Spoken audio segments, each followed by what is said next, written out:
onde as pessoas devem ser curadas dessas doenças terríveis causadas pelo pecado.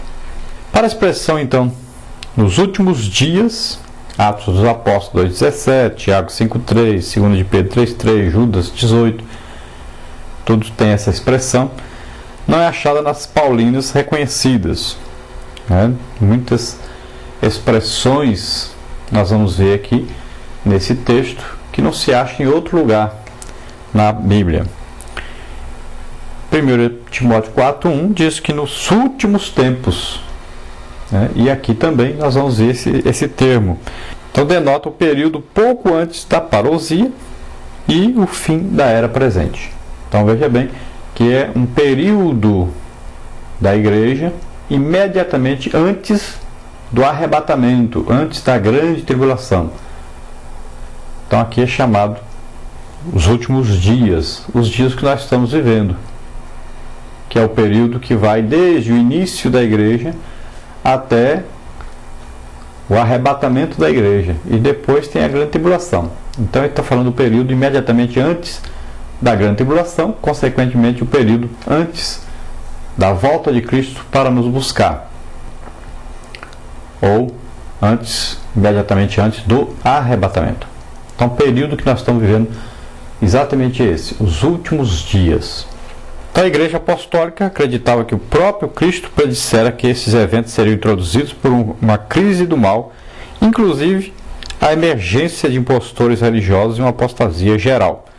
Você pode ver Mateus 24, Marcos 13 e Lucas 21, que Jesus falou sobre isso, esses tipos de acontecimentos, esses tipos de relações que os homens teriam com o pecado, a multiplicação desse pecado, e a igreja sempre acreditou então que estava vivendo exatamente esse período.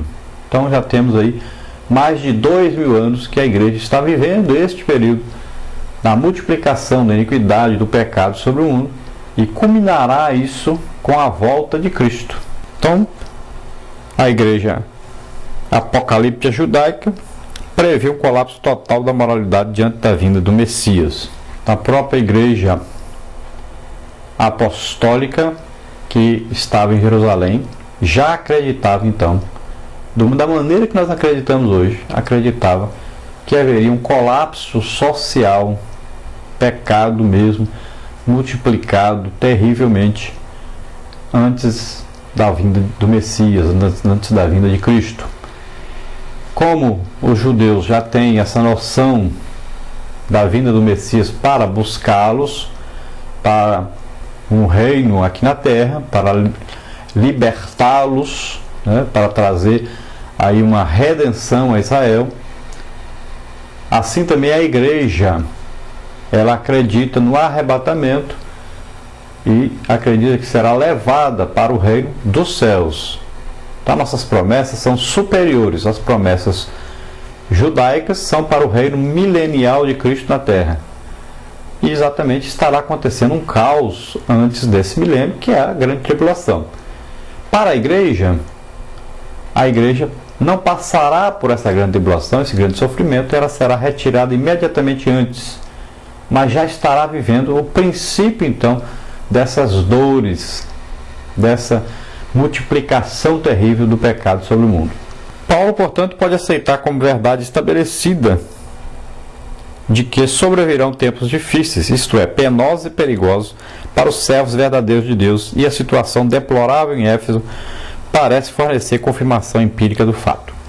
Então Paulo já estava vivendo e vendo ali o que estava acontecendo em Éfeso, a idolatria terrível, prostituição, todo tipo de coisa terrível que ele cita aqui na sua carta, e ele vê isso então já como um período que nós estamos vivendo hoje e já havia antes. Então o pecado, ele traz a multiplicação do pecado, e como Satanás é que é o instigador, é aquele que provoca as pessoas, aquele que tenta as pessoas, que leva as pessoas a se atolarem cada vez mais no pecado. Já existia naquela época, e é o mesmo Satanás que existe hoje. Então naquela época já se acreditava que estava vivendo então os últimos dias, os últimos períodos então dos homens na terra, antes de iniciar o milênio de Cristo.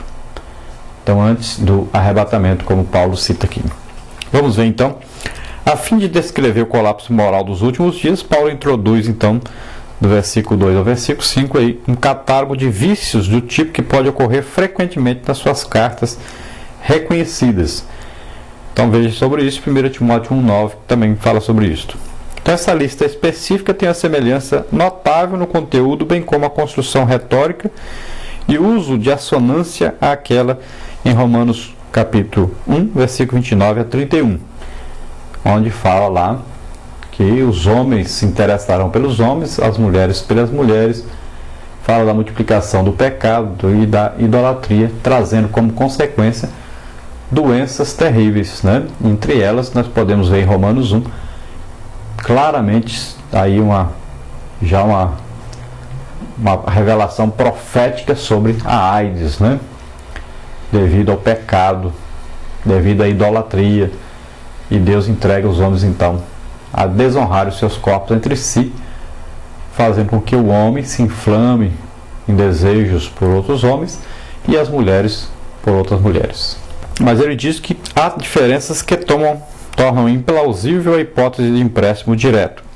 Então, não podemos aí afirmar que Paulo estava citando exatamente Romanos capítulo 1 ou 1 Timóteo capítulo 4, mas tem tudo a ver uma coisa com a outra aqui.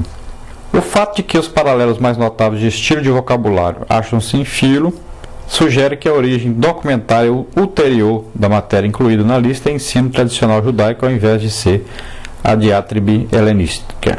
Nós temos alguns escritores que acreditam então ser novamente citação já feita anteriormente, e temos aí outros que acreditam que aqui já se tratar de outros assuntos mais elevados.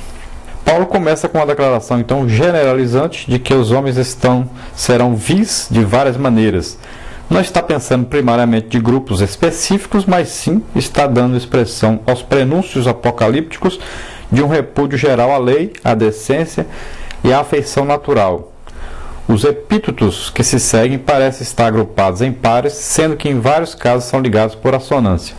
Destaque os adjetivos egoístas e avarentos, amantes de si mesmos e amantes do dinheiro. Tem igualmente o prefixo phil em grego. Então nós vamos ver aí que Paulo faz uma lista e coloca alguns em pares, alguns desses resultados do pecado dos homens, algumas doenças que nós estamos citando nessa lição. Então pode ser notado que o catálogo é encerrado com um par construído de modo semelhante, amigos dos prazeres e amigos de Deus.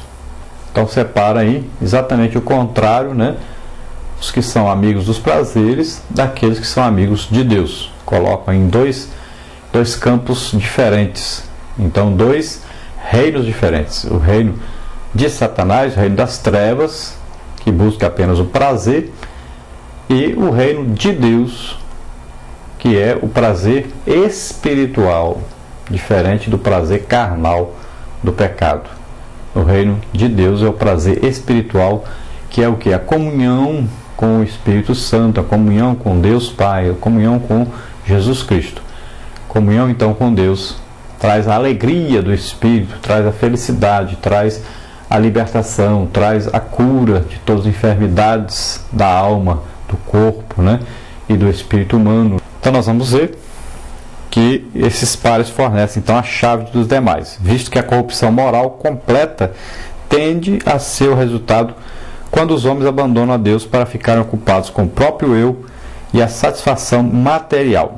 Então os homens trocam Deus pela satisfação material, trocam o que não veem no reino espiritual pela coisa que estão vendo, que é as coisas materiais. Se interessam mais pelas que veem e acreditam somente naquilo que veem.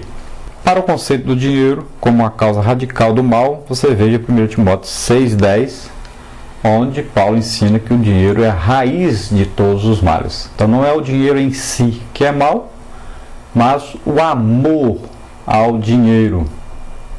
Então ele não diz apenas o dinheiro é a raiz de todos os males, mas ele diz que o amor ao dinheiro, então esse amor excessivo ao dinheiro, a raiz maligna que esse dinheiro pode trazer ao homem por causa da falta de interesse por Deus e o excesso de interesse pelas coisas materiais.